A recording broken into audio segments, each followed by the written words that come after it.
both of the cameras.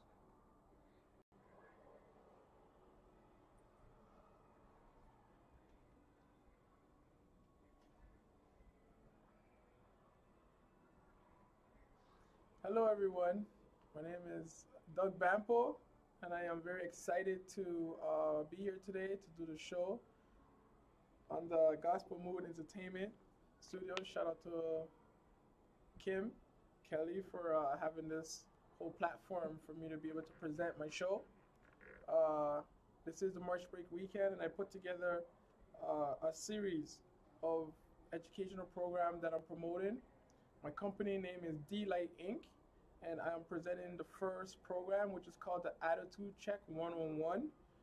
You will soon see this program within the schools, and after that, within the prison system, right? That's what I'm interested in, helping all the incarcerated folks out there regain their mental faculties and learn to use them in the right ways. So very soon we will be in middle schools and high schools, and also the prison systems. So welcome everybody. Thank you for being part of the show. We have a studio audience with us as well, and everybody is back. I'm glad you guys brought your books with you. Some people that just came in, and yeah, this is cool. This is different from the camera and people over here. So the workshop is based on attitude, and attitude is the beginning of everything. How we approach situations determines the results and the outcomes that we're going to get in life. When I say the word attitude, I always ask people what comes to mind. And then people start saying stuff like behavior, somebody kissing their teeth, somebody uh, looking mad or looking happy, and those are all attributes of attitude. But I was taught that attitude gets broken down into three different categories.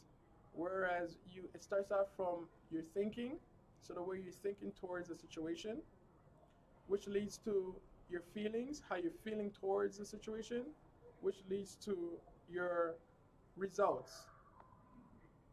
So if you want to change the results you have to start from the beginning, which is your thinking, right? Have you ever thought about what you were thinking before you got into a situation? Most people don't, because most people are trained to just react. I have found out that successful people learn to respond. Now, this is a skill that we all have to practice, because from birth, we've been trained to just react. Somebody says, your mama, or somebody cuts you off on the road while you're driving. Your instinct reaction is to chase them down and just, react, give them a reaction for them causing you whatever harm they did to you. So I've learned that successful people are the ones that are really calm, cool, and collective, right? And if you are looking at a successful person, you may think that they were born that way, but little do you know that these are skills that they learn through time, right? So having the ability to think about your situation and respond towards it helps a lot, right? So that's our goal, to teach people how to respond versus reacting. Now, this is not something that you wake up and you do right away. This is something that you have to practice, right? Everything you're good at in life, you have to practice it. So we're gonna practice this. How do you practice something that you don't know?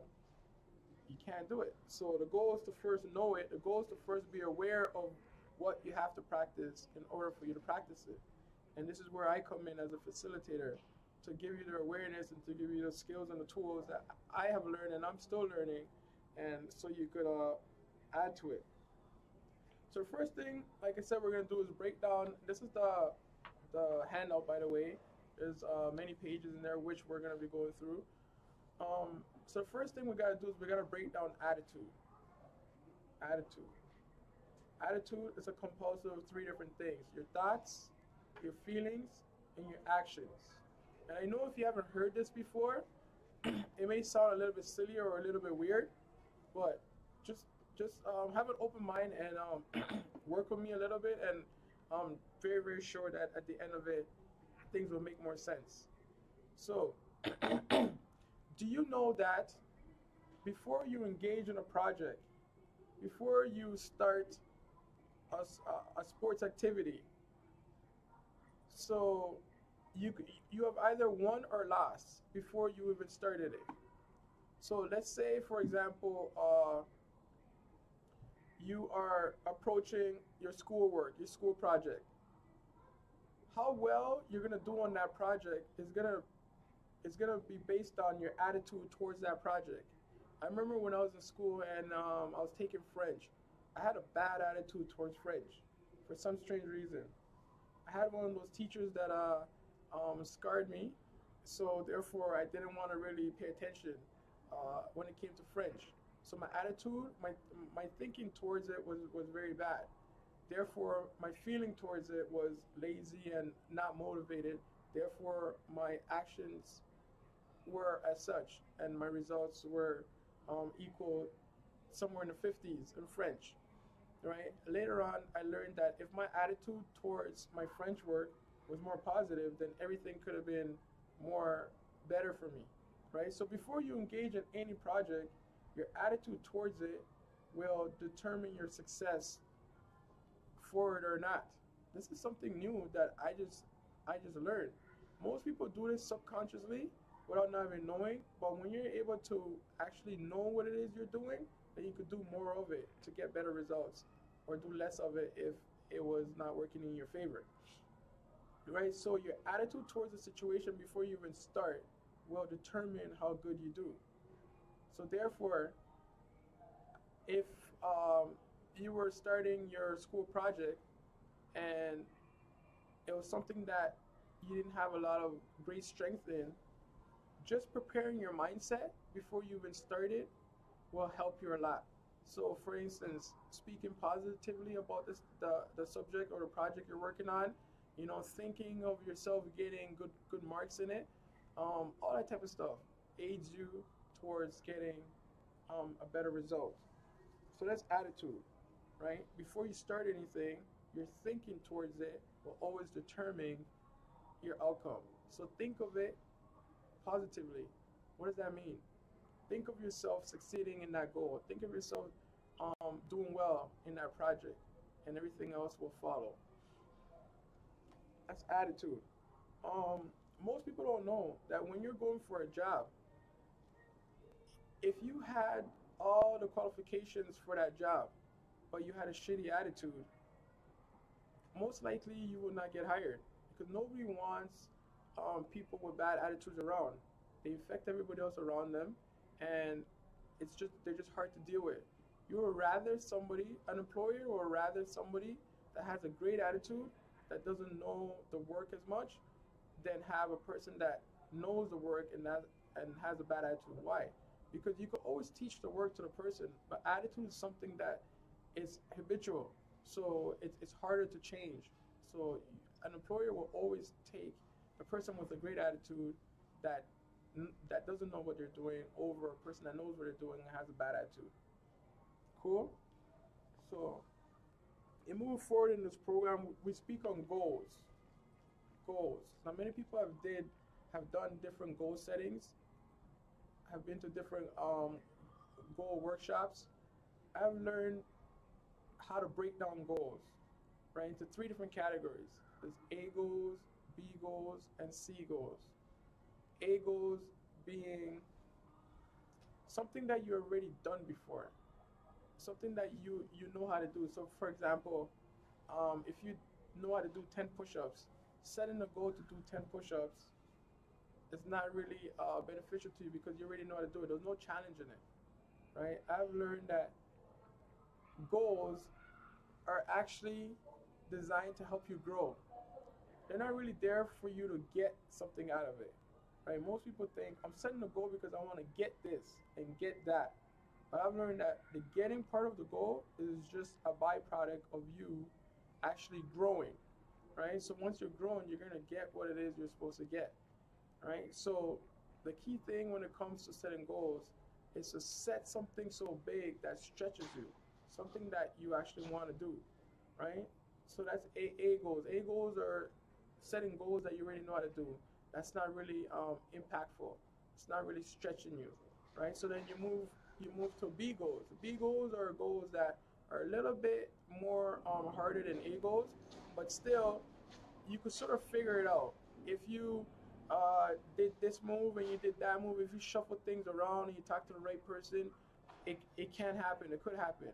So the thing with B goals is that after a while, um, if everything doesn't work in your favor, the minute you hit the first bump on the road, you tend to fade out because it wasn't something that you really, really wanted. It was something that you just thought you could have if you um, move this around or talk to this right person, stuff, right? So B goals are goals that you think you could do with if this added up to that and that added up to that, right? But I've learned that the real movers and shakers of this world, they operate in the C goal category. Now, the C goals are goals that are something so big and so mighty that you don't even know how it's gonna be. But this is something that you really, really want. And that's a key thing about goals, right? When you're setting a goal, you have to understand that you're actually trading your time and your life for this goal. So you have to make sure that the goal is actually worthy of you, right? A lot of times we have it turn around the other way where we think that the goal is better than us when really is that the goal should be deserving of our time because the biggest commodity we as human beings have on this earth is time. So our use of time, once it's gone, it's gone. Like you cannot change what time you woke up this morning. It already happened. Once it's done, it's done. So when setting C goals, make sure that it's something that you really, really, really, really want to do. Now, in speaking of that, C goals, what is it that you really, really, really want to do? Have you ever thought about it? Have you ever took the time to figure it out? Most people haven't. And I know I haven't for a long time. Some people think about it here and there and then they're done. Some people think about it less often than others. But the key thing is to take some time out and really start asking yourself, what is it do you want to do? Ask most younger people that are in high school, what do you want to do when you leave here? Most people tell you I don't know, or most people just say something that they heard before. Oh, I'm going to school to become an accountant. I'm gonna go here to become a lawyer. But is this something that you really, really, really want to do, or is this something that somebody put in your mind for you to do? A lot of times, we as human beings just do things that our loved ones want us to do just because we're not thinking for ourselves, and that's the whole goal. Start learning to start thinking for yourself. Remember what I said, when it comes to goals, you're actually trading your time and your life for it. So let it be deserving of your time. Let it be deserving of you, right? So this is why you can't set a goal that your mom wants you to do. You can't set a goal that your dad wants you to do. You can't set a goal that your wife or your boyfriend or your girlfriend want you to do. Set a goal that you want to do because this is going to require your time and your efforts, right? So in saying that, what do you want to do? What's the first part of setting a C goal? The first part of setting a C goal would be to start imagining, start um, fantasizing about the possibilities. You know, let your mind wander, let your mind dream, right? Let your mind just expand and go beyond limits. What is it do you really, really want to do? You know, there are people right now that are trying to build underground cities in the ocean. You know what I mean? Think about that. You're trying to build underground cities in the ocean. That's cool.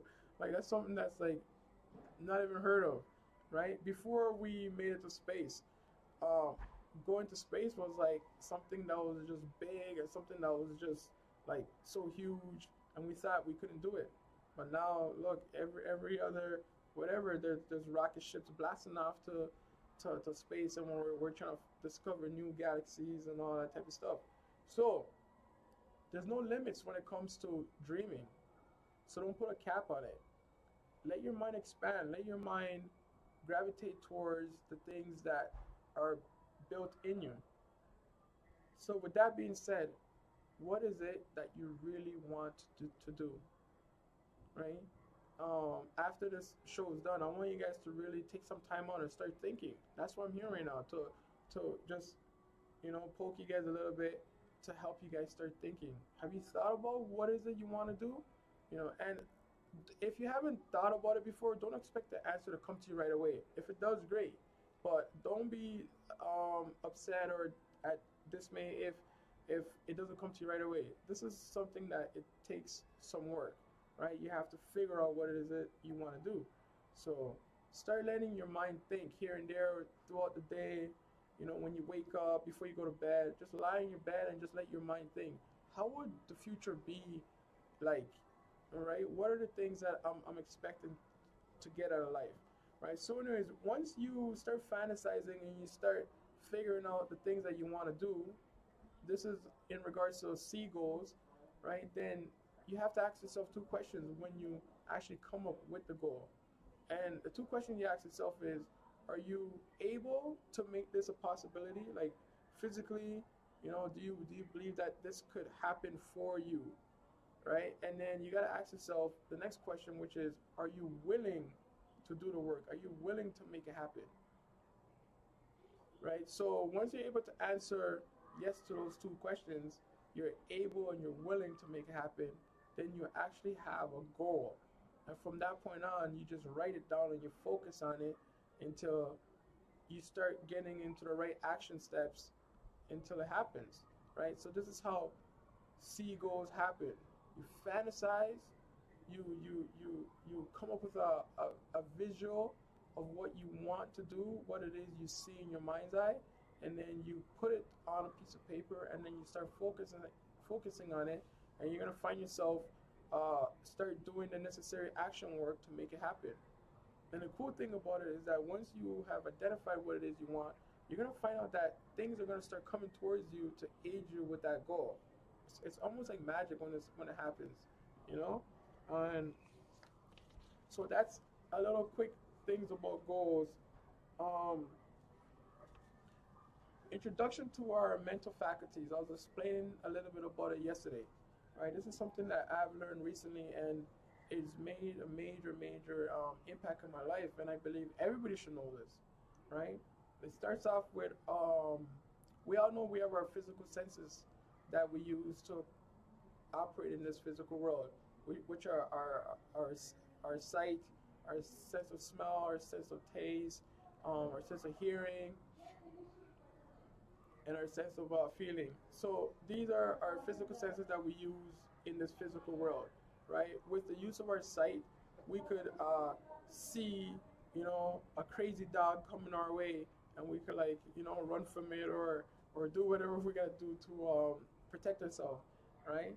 With our sense of sight, you could see a basketball that's getting thrown your direction, and you could catch it. If you couldn't see it, it would just hit you in the face or hit you wherever it's gonna hit you, right? So we need our physical senses to operate in this physical world. But these physical senses are part of our instinct, right? Nobody tells us to see. Nobody tells us to breathe. Nobody tells us to touch things. These are things we just do, right? If these are just things we just do automatically through the use of our senses. But I've learned that in order to go beyond your senses, you gotta tap into your inner senses. I didn't even know we had inner senses. You could call them whatever you want to call them, inner senses. In the professional world, they call them faculties. So let's call them our inner faculties. Without stating them in order, these things will range from your use of your imagination, which I spoke on earlier. Everything in this whole universe operates through the use of somebody's imagination. Everything that was built, everything that we see in front of us, everything that we experience was once in somebody's imagination. They thought about it, they dreamt about it, they put it on blueprint, and then they physically came up with the product, right? So our use of our imagination skills is one of our inner senses that we have to master in order to take it to the next level, right? So what are you imagining, right? The cool thing about our imagination is that everybody imagines, everybody uses this inner faculty, but far too often most people use it against themselves rather than to aid themselves. Because if you don't know what you're doing, how do you know to do it right, right? So everybody before if you're in school and you're about to write a test, you could use your sense of imagination to be able to picture yourself passing with flying colors. Before the test even starts, you could picture yourself getting flying colors, passing with the best grades possible, right? So that's imagination. Our a second one will be the use of our reasoning faculty. So reasoning. When was the last time you sat down with like-minded people, people that are even smarter than you, and had a good conversation about life and or different subjects, right? Reasoning, being able to talk to other people on the same mindset as you and higher, and come up with good ideas, right? That's how good ideas um, are able to enhance themselves by talking about it with another person and figuring out the best moves, right? So our reasoning faculty, right? Another one would be our perception, our user perception, where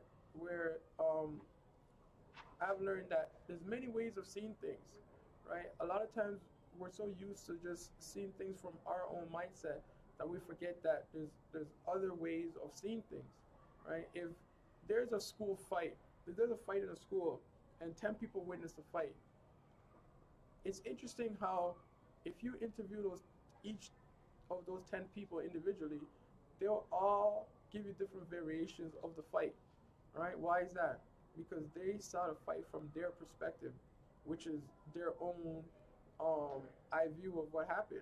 So it's cool to understand that with regards to our perception sense, there's always different ways of looking at things. Scientists are the best at using this type of skill because when they're trying to invent something, if one perspective is not working, they'll often look at it from a different way to come up with a better way of solving a solution or trying to figure out whatever it is that they're trying to invent. So just knowing that there's always different perspectives will always help us in regards to moving forward. If you're standing on one side if you're standing in front of me and I'm standing right here where I am, and I draw the number 6 in between us, to you it may look like a 9, but to me it may look like a 6, right? Who's right, who's wrong? These are things that people would argue over for a long period of time, not knowing that it's just a perspective. Who's right, who's wrong?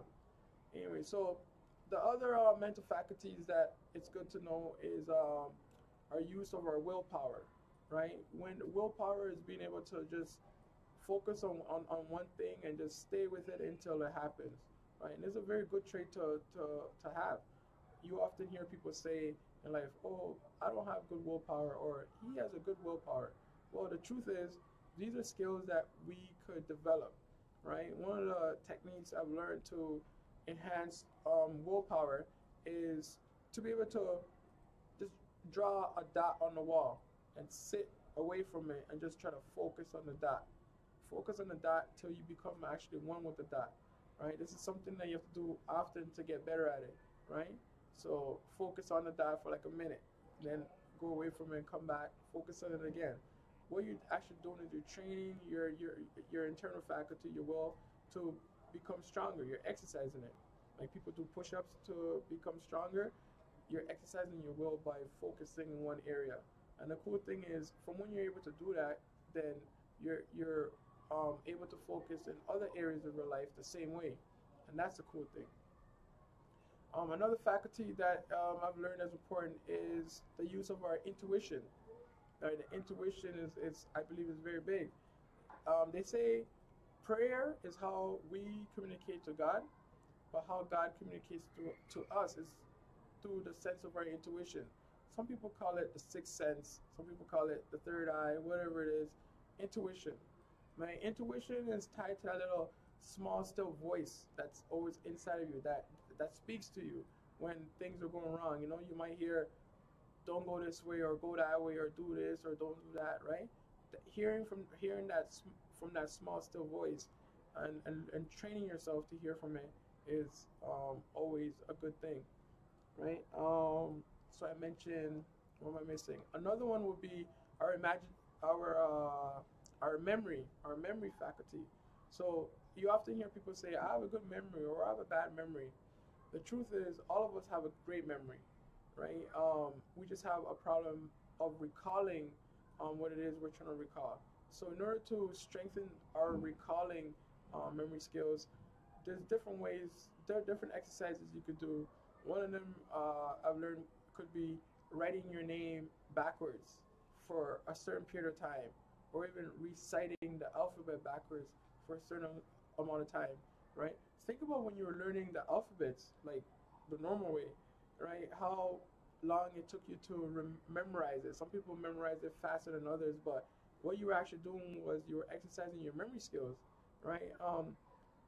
A few years ago, everybody had to remember everybody's phone numbers, right? Like that's just how it was before cell phones, or before cell phones really really blew up. We all memorized each other's numbers. So if you had 20 friends, you had to remember 20 numbers. If you had 5 friends, you had to remember 5 numbers, and you knew it just like that without even thinking about it. In today's time, most people don't even know their own phone number, right? So that just goes to show you that memory is an important part in regards to our inner senses, and to develop it, there's different exercises. So I'm just quickly stating these things, and then hopefully later on, um, we could break them down at a later time and go more into the exercises that I have to do. So those are the introduction to our mental faculties, and I found out that regardless of all the skills that you could learn and have, if you don't have a good attitude towards it, then nothing good could come out of it. So once again, everything comes right back to attitude. Just understanding that before everything or anything starts, your attitude towards it is gonna determine your feeling towards it, which is gonna determine your actions towards it. So if you want to have good results, make sure from the beginning you have a good mindset of what you're gonna do, right? I have to use this example of if you're on a sports team, and say for example you're on a basketball team and you're gonna go play a tournament, and you guys are warming up. You look on the other side and you see the competition. They're bigger, they're stronger, they're dunking, they're doing all types of fancy moves. The moment you look at them and utter to yourself, "Oh man, these guys look too good. They look too big. We lost today," and the game's over. Before the referee even did the jump ball, before the clock even started, the game was over. Why? Because you've put in your mind that these guys are better than you before the game even started. So your attitude towards the situation was not one of a winner's one. Your thinking towards it was one of a non-winner's attitude, which is defeat. So before anything starts, remembering that your attitude towards it will determine a great outcome or a negative outcome, right? Understanding that in every situation there's always good in it and there was always bad in it. When it looks like it's very bad, there's actually good in it too. Successful people have found out that train themselves to look for the good within any situation, right? I often think about black people, for example, when during slavery times, how they were using these tools that I'm speaking of, um, very much so well, right? Think about it. You were once free, now you're a slave, and despite them being slaves, they always maintain a good attitude. For some strange reason, they always believed that they were going to be free one day, which is which is which would have been crazy thinking about it, right? Witnessing all the stuff that they're witnessing in their mind, they sung songs about freedom. One day we're going to be free. They're picturing freedom in their mind. Despite the fact that it took so long for it to happen, they were always thinking of the good out of the bad, right? And that's why they're so powerful, right? So that was just a quick example. There's many, many more I could have used. That was just one that just came to me. But think about that one, right? despite their negative situation, they were still thinking of a good way out and how life was gonna be when freedom came. Amazing. Well, anyways, don't want to take too much out of this day. I'm gonna cut this video shoot short and get to the audience and start the session. So thank you everybody for coming today and listening to what this program was about. Attitude Check 101, facilitated and hosted by me, Doug Bampoe. And we'll see you guys very soon within schools, the prison systems, and everywhere we go. Our mission statement is to change the way, is to shed the light everywhere we go.